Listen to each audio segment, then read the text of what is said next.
Marcus Wiles Sr. I live in Newtown and I grew up all over the reservation, but my residence is in Newtown and my ranch is 15 miles west of Newtown. My parents are Adele Levings Wells and Bill Wells. The question is why would I be the most qualified candidate? Well, I think my experience and my education, almost on-the-job education in dealing with federal officials, living up to their responsibilities to Indians on federal funding. I was the negotiator for funds that we recovered from the government on many issues, indirect cost, Bureau of Reclamation, to name a few federal funding agencies. But my focus was to push on to the government where they were breaching their trust responsibility back to us.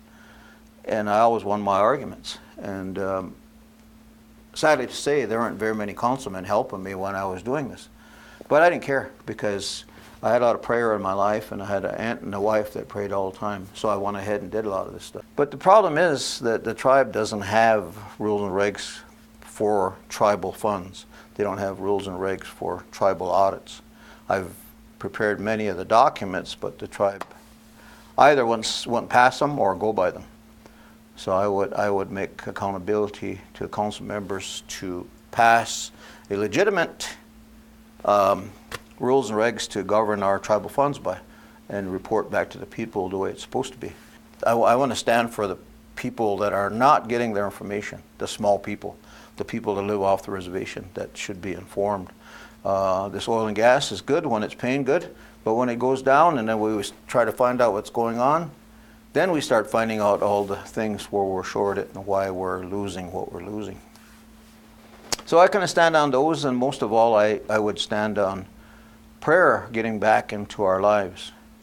My uncles and aunts tell me of in Charging Eagle Day School that when they were growing up, the first thing they heard during the war was the reports of how the war is going.